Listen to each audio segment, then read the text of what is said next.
평강으로 시작되는 부활 공동체, 평강으로 시작되는 부활 공동체. 우리 예수비전교회에서 1년에 이제 4차례 이렇게 다 같이 모여서 함께 예배 드립니다. 그래서 첫 번째가 이제 부활주일, 두 번째가 추수감사주일, 그리고 그 중간에 이제 설립기념일 주일, 이제 6월에 저희가 또 한번 모일 거고, 그리고 이제 12월 마지막 날 새해 송구영신 예배 때 이렇게 4차례 함께 모입니다.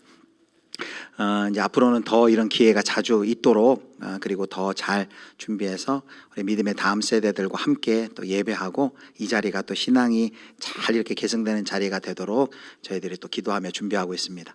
부활주일, 우리 기독교에서는 정말 기쁜 날, 성탄절과 더불어서 가장 기쁜 날인 것 같습니다.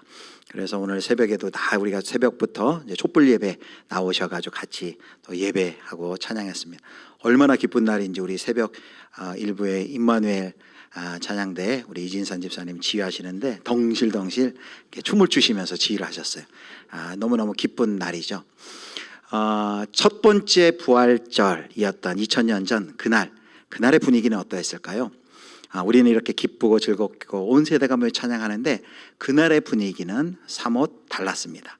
우리 예수님의 제자들이 숨어서 문을 꽁꽁 잠근 채 숨어 있던 모습을 오늘 우리가 본문에서 발견합니다.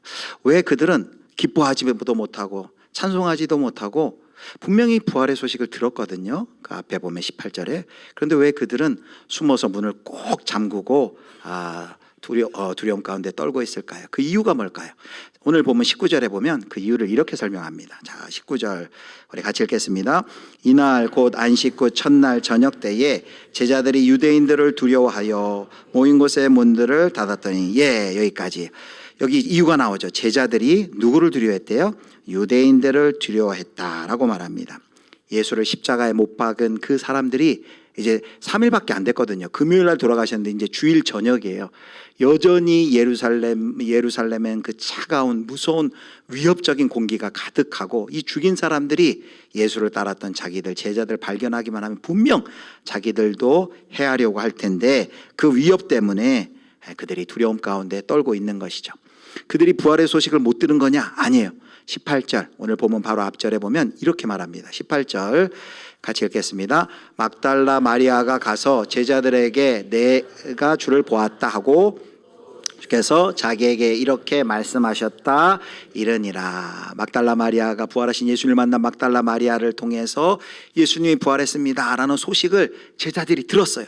근데 들었음에도 불구하고 문을 꽁꽁 잠근 채 두려움에 떨고 숨어 있는 모습을 봅니다. 왜 이들은 이렇게 문을 잠그고 있습니까? 부활의 소식을 듣기는 했지만 귀로는 듣기는 했지만 마음에까지 내려오지 않은 것이죠. 마음은 아직 닫혀 있습니다. 부활의 소식을 들었지만 현실의 위협이 더 큰 가운데 있는 것이죠. 그래서 여전히 우리가 지금 보는 사람은 어떤 사람들이요? 문 닫고 있는 사람들, 문 닫은 사람들을 보게 됩니다. 이것이 오늘 본문의 출발점인데요. 그런데 여기에 은혜가 있습니다. 부활하신 예수님이 막 환호하는 사람들, 기뻐하는 사람을 먼저 찾아간 것이 아니라 문 닫아 걸고 잠근 사람들, 문 닫고 있는 사람들 가운데 찾아가셨어요. 그리고 그들을 통하여 부활의 공동체를 세우시는 것을 우리는 보게 됩니다. 자, 본문 속 제자들은 문을 닫고 있었는데, 문이 상징하는 게 뭘까요? 문을 닫는다는 것은 뭘까요? 문을 닫는다는 것은 물리적인 문만 닫은 게 아니죠. 마음을 꽁꽁 닫아놓는 것입니다. 그리고 관계도 지금 닫혀버린 것이고 미래까지도 닫혀버린 것이죠. 두려움은 이렇게 사람을 늘 다치게 합니다. 두려움이 찾아오면 사람들은 먼저 자신을 지키는데 골몰을 하게 되는 것이죠. 밖을 향해 열려있기보다는 안으로 자기 자신을 향하게 됩니다. 서로 사랑하기보다는 경계를 먼저 하게 되죠. 그리고 먼저 자신의 안전을 확인하려고 합니다. 바로 이것이 제자들의 모습이에요. 그런데 바로 이 모습이 또한 우리들의 모습과도 다르지 않습니다. 여러분, 두려울 때 우리는 어떻게 하냐? 우리도 두려우면 닫습니다. 마음의 문을 닫아요. 상처받을까 두려우면 또 닫아요. 그리고 어색해질까 두려우면 닫아요. 또 나와 맞지 않으면 닫아버립니다. 그래서 관계 앞에서, 새로운 시작 앞에서, 미래 앞에서 두려움 가운데 자신의 마음의 문을 닫아버리는 것이죠. 관계를 닫아버리는 것이죠. 미래를 닫아버립니다. 자, 그런데 바로 그때 어떤 일이 일어나요? 자, 19절 말씀 보면 여기 이렇게 설명합니다. 하반절에 두려워하여 유대인들을 두려워하여 모인 곳의 문들을 닫았더니 예수께서 오사 가운데 서서 이르시되, 이 장면은 참 놀랍습니다. 예수님께서 오사 가운데 서서 이르시되, 부활하신 예수님께서 그 자리에 찾아오셔서 이렇게 하지 않으셨어요. 문을 열고 나오면 내가 너희를 만나주겠다, 이렇게 말씀하지 않으셨어요. 너희가 믿음이 좋아지면 그때 내가 니들 자격이 있을 때 내가 만나주겠다, 그렇게 하지 않으셨어요. 문으로 상징하는 그 장벽을 걷어내고 장애물을 넘어서 예수님께서 그들 가운데 서 계신 것을 봅니다. 사랑하는 성도 여러분, 이것이 바로 부활의 은혜입니다. 부활하신 주님은 준비된 사람에게만 찾아오는 것이 아니에요. 막 믿음이 좋은 사람에게만 찾아오는 것이 아닙니다. 오히려 보니까 두려워하는 사람에게, 지금 두려워하는 사람에게 찾아오셨습니다. 그리고 닫혀있는 사람에게 찾아오세요. 문을 열 힘조차 없는 사람에게 부활의 주님이 찾아오십니다. 그러므로 부활 공동체의 출발은 우리의 어떤 믿음, 우리의 용기, 우리의 준비가 아닙니다. 무엇입니까? 부활 공동체의 출발점은 주님이 우리 가운데 서 계신 것입니다. 다시요. 부활 공동체의 출발은 무엇이라고요? 우리의 기준, 우리의 어떤 믿음, 우리의 열심, 우리의 용기가 아니라 주님이 우리 가운데 오신다는 그 사실입니다. 공동체는 사람이 잘 부활한 공동체는, 부활의 공동체는 사람이 잘 준비될 때 만들어지고 세워지는 것이 아니에요. 자, 우리 첫 번째 우리 같이 읽도록 하겠습니다. 첫 번째 같이 읽겠습니다. 부활 공동체는 주님이 우리 가운데 오시기 때문에 시작된다. 우리의 용기와 준비, 믿음의 수준 때문이 아니라 우리 가운데 찾아오시는 예수님 때문에 그 부활의 공동체가 이제 시작이 되고 세워지는 것이죠. 자, 이제 부활의 공동체를 세우시기 위해 예수님께서, 부활하신 예수님이 찾아오셨어요. 그런데 예수님께서 오셔서 하신 첫 말씀이 뭐예요? 다시금 19절 보겠습니다. 19절 보면 이렇게 돼 있죠. 뭐라고 하냐면 이르시되 너희에게 평강이 있을지어다. 저를 한번 따라해 주세요. 너희에게 평강이 있을지어다. 예수님이 찾아오셔서 이렇게 말씀하셨어. 너희에게 평강이 있을지어다. 예수님 이렇게 말씀하지 않으셨어요. 아니, 왜 이렇게 겁이 많냐? 왜 이렇게 문 닫아들고 문 닫아놓고 숨어 있는 거야? 내가 막달라 마리아 통해서 분명 살아났다고 너희들한테 전하지 않았어? 이게 뭐 하는 짓이야? 라고 그들을 책망하지 않았어요. 그럼 어떻게 얘기했어요? 너에게 평강이 있을지어다 라고 따뜻한 목소리로 그들에게 인사를 나눕니다. 왜 평강을 이야기하셨을까요? 그것은 바로 그들 가운데 지금 가장 필요한 것이 평강이기 때문이에요. 그들이 지금 두려움 가운데 떨고 있는 것이죠. 또 그들 가운데는 두려움도 있지만 죄책감도 있었을 거예요. 우리가 스승을 배반했어, 그를 십자가에 남겨두고 우리만 살자고 도망쳤어 라는 그런 수치심, 죄책감으로 가득했을 거예요. 아마 제자들이 서로 눈도 서로 못 맞출 정도로 막 어색한 분위기였을 것입니다. 마음속에 아마 여러 가지 복잡한 감정으로 가득 차 있었을 것이에요. 예수님께서 잘 아셨죠. 그래서 예수님께서는 찾아가셔서 평강을 선언하셨습니다. 여기 평강이 히브리 말로는 샬롬이라는 거예요. 우리가 샬롬하고 인사를 하죠. 지난 주간에 이제 특세 때 저도 다른 교회 가가지고 이렇게 이제 설교를 인도했는데요. 이제 강사 나오면 서로 인사하잖아요. 우리 교회에서는 어떻게 인사해요? 네, 할렐루야 이렇게 인사하잖아요. 근데 저쪽에 일단 어느 교회는 쫙 나갔는데 어떻게 인사하면 저는 할렐루야 이렇게 하려고 했는데 샬롬 이렇게 하더라고요. 그래서 제가 이렇게 박자가 안 맞아가지고 잠깐 당황했어요. 샬롬 인사하는 거예요. 평강이 있을지어다. 사랑하는 성도 여러분, 부활 공동체가 무엇으로 시작돼요? 서로에 대한 어떤 확신, 믿음으로 시작되는 것이 아니라 오늘 본문 보니까 바로 우리 주 예수 그리스도 부활하신 예수님의 평강으로 그 공동체가 시작되는 것을 볼 수 있습니다. 여러분, 그런데 이 평강은 단순한 위로가 아니에요. 이 평강은 어떤 평강입니까? 예수님이 너희에게 평강이 있을지어다 말씀하신 다음에 자신의 상처를 보여줘요. 자, 20절 말씀. 우리 20절 말씀을 우리 다음 세대 이 자리에 참석한 우리 다음 세대 또 어린이들 청소년들이 우리 같이 한번 읽겠습니다. 이 말씀을 하시고 손과 옆구리를 보이시니 제자들이 주를 보고 기뻐하더라. 여기 예배 참석 안 했나요? 네, 우리 다시 한번 우리 청년들에게 좀 도와줘야 되겠네요. 청년들까지 같이 한번 읽겠습니다. 이 말씀을 하시고 손과 옆구리를 보이시니 제자들이 주를 보고 기뻐하더라. 아멘.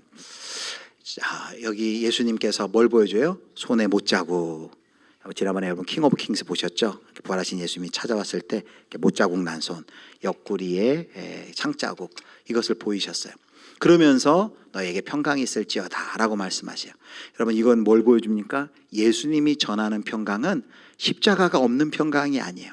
십자가를 통과한 평강입니다. 그리고 십자가를 가지고 십자가를 가지고 온 통과한 평강이라는 것이죠. 여러분, 예수님께서 이 자리에 십자가를 통과하면서 그들 가운데 찾아오셔가지고 죄책감을 다 내려놓게 하시고, 그리고 그들의 그 부족함과 그들의 연약함을 다 용서해 주시는 말씀이죠. 너희에게 평강이 있을지어다. 아니, 너희가 어떻게 나를 배반할 수가 있어? 라면서 그들을 혼내키시는 책망이 아니라 십자가를 통과하신 예수님이 그들에게 너희에게 평강이 있을지어다 라고 그들 가운데 말씀하십니다. 이 평강은 두려움을 뚫고 실패를 덮는 평강, 죄책감을 넘어서는 평강인 것이죠. 그러므로 이제 새로운 공동체의 평강도 마찬가지입니다. 아무 상처 없는 사람들끼리 모여있기 때문에 평강한 것이 아니에요. 그리고 서로 잘 맞는 사람들끼리 함께하고 있기 때문에 평강한 것이 아닙니다. 문제없는 사람들이라서 누리는 평강이 아니에요. 서로 다르고 부족한 사람들이고 그리고 상처 있는 사람들이지만, 우리는 어디에서 이 평강을 누립니까? 바로 십자가를 통과하시고 또 부활하신 우리 주 예수 그리스도께서 우리와 함께 하실 때 그분이 주시는 평강이 새로운 공동체 가운데 있는 역사하는 평강인 줄 여러분 믿으시기를 축복합니다. 우리 가운데에서 우리가 만들어낸 평강이 아니라 그분이 가지고 온 평강, 그 평강으로 우리가 든든히 설 수 있다는 거죠. 여기서 우리는 이제 우리 교회의 이제 상황을 생각해 보지 않을 수 없어요. 이제 우리가 지난 7개월 동안 작년 9월부터 우리가 목장 개편을 위한 의견 수렴 세미나를 통해서 시작해서 7개월 동안 기도하고 준비하고 또 말씀도 주일 말씀 시리 설교도 하고 또 말씀 사경회 공동체에 대한 주제도 듣고 딱 초원별 목자 면담도 하고, 그리고 우리 모든 성도님들이 또 온라인과 오프라인으로 지원하게 하고, 그리고 그 지원받은 걸 가지고 지난 1, 2, 3월 동안 계속, 원래 1, 2월은 방학인데 초원지기와 또 우리 교육자들이 계속해서 모여서 함께 기도하면서 이제 목장 편성을 했어요. 그렇게 기도하며 준비한 그 만남이 이제 오늘 잠시 뒤에 이제 1시 반에 이제 첫 번째 만남을 갖게 됩니다. 성도 여러분 어떻습니까? 이 만남 앞에 어떤 분들은 굉장히 기대할 거예요. 그동안 13년 만에 이 개편하고, 그러니까 13년 동안 한 목장에서 늘 같은 분들과 교제, 그것도 좋지만 이제 우리 예수비전교회 안에 내가 잘 몰랐던 분들과 또 만나고 또 교제하고 또 새로운 은혜를 사모하는 그런 기대와 설렘도 있습니다. 그런데 또 한편으로는 이런 새로운 만남들 앞에서는 걱정과 우려가 있어요. 나랑 잘 맞을 수 있을까? 우리 목장이 분위기가 좋을까? 이런 염려와 걱정이 있어요. 그 걱정은 여기 참석한 우리 다음 세대, 우리 어린이들, 청소년들, 우리 청년들도 마찬가지예요. 이제 3월이 지나 4월이지만 새학년 올라갈 때 여러분 마음이 어떻습니까? 새롭게 초등학교에서 중학교 갈 때, 중학교에서 고등학교 갈 때, 아니면 한 학년 올라갈 때 특별히 나는 어떤 친구들을 만날까? 그 아이들 참 좋은 아이들일까? 잘 지낼 수 있을까? 하는 이런 염려, 근심이 여러분 없으셨습니까? 아마 기대도 있지만 이런 걱정과 염려가 분명히 있었을 것입니다. 그러나 오늘 본문에 보니까 우리에게 이렇게 말씀하시는 거예요. 우리 부활 공동체는 좋은 사람들이 모였기 때문에 세워지는 공동체가 아니라는 것이죠. 이 부활의 공동체는 어떻게 세워져요? 이 부활 공동체는 주님이 오셔서 그 가운데 우리에게 평강을 주시기 때문에 이 부활의 공동체가 세워지는 줄 여러분 믿으시기를 축복합니다. 우리 두 번째 이렇게 한번 같이 읽겠습니다. 같이 읽습니다. 부활 공동체는 주님이 평강을 주시기 때문에 세워진다. 주님이 평강을 주시기 때문에 이 평강이 우리 예수비전교회 모든 가정과 그리고 오늘 우리 새롭게 시작되는 모든 목장들마다 그리스도 예수의 평강이 우리를 세워주시기를 간절히 주님의 이름으로 축원합니다. 이제 마지막이에요. 자, 부활하신 예수님 문 닫고 있는 제자들 가운데 찾아오셨어요. 그리고 그들 가운데 문 닫고 있는 그들 가운데 너희에게 평강이 있을지어다 라고 인사하셨습니다. 자, 그런데 오늘 본문에 보면 누구 이야기가 나오냐면 도마 이야기가 나와요. 도마 이야기. 다른 제자들이 예수님을 만났을 때 도마가 그 자리에 있지 않았어요. 도마가 그 자리에 있지 않았어요. 그리고 그는 쉽게 믿지 못해요. 의심하는 도마라고 하죠. 쉽게 믿지 못해. 그래서 자기 동료들에게 이렇게 얘기합니다. 20장 25절을 우리 호산나 찬양대가 읽겠습니다. 다른 제자들이 그에게 이르되 내가 그의 손에 못자국을 보며 손가락을 그 못자국에 넣으며 내 손을 그 옆구리에 넣어 보지 않고는 믿지 아니하겠노라 하니라. 이미 다른 제자들은 다 예수님을 만났고 그 예수님, 부활하신 예수님을 만난 경험을 하니까 도마가 뭐라 그래요? 나는 못 믿어. 나는 그의 못자국 난 손에 그리고 구멍 나는 그 허리에 장자국에 옆구리에 손 넣어보지 않고는 나는 절대 못 믿어 라고 이야기를 합니다. 도마는 누구를 표현해줘요? 쉽게 마음을 못 여는 사람이에요. 그리고 시간이 걸리는 사람이에요. 다른 사람들처럼 한 번에 그렇게 반응하지 않는 사람입니다. 공동체에도 다양한 사람들이 있죠. 늘 이런 사람들이 있어요. 어떤 사람은 공동체에 빨리 적응하는 사람도 있고 어떤 사람은 시간이 걸리고 늦게 적응하는 사람이 있어요. 어떤 사람들은 모임할 때 말을 많이 하는 사람도 있지만 어떤 분들은 말수가 너무나도 적은 분들도 있습니다. 처음부터 모임에 금방 적응하는 자연스러운 사람도 있고 시간이 한참 걸리는 사람도 있습니다. 그런데 부활 공동체는요, 모든 사람이 같은 속도로 움직이지 않는다는 거예요. 여러분, 생명은 속도가 달라요.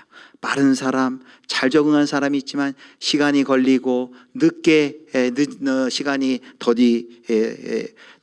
더 필요하고 더디 걸리는 그런 사람들도 분명히 있습니다. 교회가 이렇게 비슷한 사람들이 모이는 것이 아니잖아요. 다 다양한 사람들이 만나요. 기질이 다르고 이 속도도 다른 사람들, 그리고 여러 같지 않다고 그랬잖아요. 지난주에 한 이불을 덮고 자는 아내하고도 이렇게 다른 게 여러 가지가 있다고 하지 않았습니까? 우리가 다 달라요, 이렇게. 그런데 오늘 예수님께서는 그 도마를 속 터져, 왜 이렇게 늦냐, 쟤는 안 되겠다, 쟤 배제해, 쟤 빼고 우리끼리 공동체 하자, 이렇게 하지 않으셨어요. 일주일 뒤에 예수님이 다시 찾아오십니다. 자, 보실까요? 자, 27절 보겠습니다. 우리 27절 같이 읽습니다. 도마에게 이르시되 내 손가락을 이리 내밀어 내 손을 보고 내 손을 내밀어 내 옆구리에 넣어보라. 그리하며 믿음 없는 자가 되지 말고 믿는 자가 되라. 아멘. 이 장면은 부활 공동체의 아름다운 모습을 보여줘요. 여러분, 부활하신 예수님이 막 빠른 사람, 잘 반응하는 사람들만 다 모여 우리끼리 하자, 그렇게 하지 않았어요. 부활하신 예수님이 느린 사람도 기다려주고 있습니다. 느린 사람까지 품으십니다. 의심 많은 사람까지 품으십니다. 쉽게 따라오지 못하는 사람까지 품어요. 저는 이 말씀 읽으면서 참 반성해야 돼요. 저는 빠른 사람일까요? 느린 사람일까요? 저는 뭐든지 빨라요. 밥도 얼마나 빨리 먹는지 모르고 그리고 걸음도 빨리 걸어요. 제 아내하고 걸어가면 둘이 같이 걸어가 본 적이 별로 없어요. 앞에 가면 빨리 이리 오라고 다시 해가지고 와서 다시 속도를 또 앞에 갔다가 다시 오고, 이게 같이 잘 걷기가 힘들더라고요. 보조 맞추기가. 그리고 뭐 피드백도 오는데 성경도 얼마나 빨리 읽는지 몰라요. 그리고 설교도 빠르다 그러고 참 빨라요. 그래서 저는 속으로 이렇게 조금 늦으면은 좀 속이 터져요. 속이 막 터져요. 기다리기가 좀 쉽지 않아요. 그래서 그냥 먼저 훅 이렇게 지나가요. 제가 이 로데몰 통과하는 속도 보셨습니까? 저는 목적지만 향해 가거든요. 처음에 왔을 때 말 많이 들었어요. 목사님이 주변도 좀 돌아보면서 인사도 좀 해야 되는데 앞만 보고 확 지나간다고 제가 참 민원을 많이 받았습니다. 그래서 요즘은 일부러 이렇게 천천히 원로 목사님처럼 이렇게 옆에도 이렇게 보고 가는데 저 잘 되고 있는지 모르겠어요. 저는 빠른데 예수님께서는 빠른 사람, 잘 적응하는 사람, 속도가 좋은 사람, 이런 사람만 품지 않으셨어요. 모든 사람, 오히려 늦은 사람들까지. 사랑하는 성도 여러분, 우리도 가정에서, 우리 또 교회에서, 부서에서 보면 분명히 빠른 사람, 잘 적은 사람이 있지만 늦은 사람이 있어요. 대기만성이라는 그런 표현도 있지만 늦는 사람들이 있어요. 우리 자녀들도 늦는 아이들이 있어요. 우리 다른 친구들에 비교해서 늦은 아이들이 있습니다. 그런데 우리가 잘 기다려주나요? 잘 못 기다리죠. 마음이 조급하죠. 그런데 예수님은 기다리십니다. 기다려주고 그들까지 같이 부활의 공동체를 세우는 것을 볼 수 있습니다. 그러므로 부활 공동체는 나와 비슷한 사람들, 나와 마음 맞는 사람들끼리 이 공동체를 세우는 것이 아닙니다. 예수님이 품으시는 사람을 함께 품는 것이 부활의 공동체예요. 자, 우리 세 번째 이렇게 가슴에서 얘기했습니다. 부활 공동체는 같이 읽습니다. 부활 공동체는 예수님이 품으시는 사람을 함께 품을 때 세워진다. 부활 공동체는 예수님이 품으시는 사람을 함께 품을 때 세워진다. 이것이 바로 오늘 우리가 새롭게 이제 목장을 새 출발하는 우리에게도 꼭 필요한 진리입니다. 새로운 목장인데 나와 꼭 맞는 사람들끼리만 모여 있을 수 있을까요? 아닙니다. 말이 잘 통하는 사람만 있을까요? 케미가 잘 맞는 사람만 있을까요? 처음부터 막 반가운 사람만 있을까요? 아마 처음 모였기 때문에 어색하고 맞춰가려면 시간이 많이 필요할 것입니다. 조용한 사람도 있을 수 있고, 그리고 시간이 더 필요한 사람도 분명히 있을 것입니다. 이 말씀은 우리 오늘 예배 참석한 교회학교 친구들, 우리 청소년, 우리 청년들, 우리 교회학교 청년들에게도 마찬가지입니다. 학교에서도, 교회학교 반에서도 나와 잘 맞는 친구하고만 친하고, 그리고 낯설고 어색한 친구는 멀리 하진 않습니까? 그러기가 우리가 쉬워요. 그런데 부활의 주님께서는, 부활하신 예수님은 뭐라고 하세요? 나와 비슷한 사람, 너와 마음 잘 맞는 사람, 그 아이들하고만 놀아라 라고 말씀하시는 것이 아니라 주님이 사랑하시는 친구를 함께 품자라고 우리를 초대하고 계십니다. 그래서 친구가 먼저 다가와 주기만을 기다리는 것이 아니라 내가 먼저 그 친구한테 가서 인사하고, 그리고 먼저 다가가고 먼저 함께 해주는 것이 바로 예수님의 부활을 믿는 우리 성도 그리스도인들의 바로 자세라는 말씀이죠. 주님이 도마까지 품으셨다면 우리도 그 주님이 맡기신 사람을 품어야 한다라고 오늘 말씀합니다. 공동체는 나와 잘 맞는 사람을 만날 때 세워지는 것이 아니라 우리가 방금 읽은 것처럼 예수님이 품는 사람을 함께 품을 때 우리 공동체가 세워집니다. 말씀을 맺겠습니다. 오늘 부활하신 예수님이 문 닫은 제자들에게 찾아오셨어요. 그리고는 그 장벽을 넘어서 그들 가운데 서셔서 그들에게 인사합니다.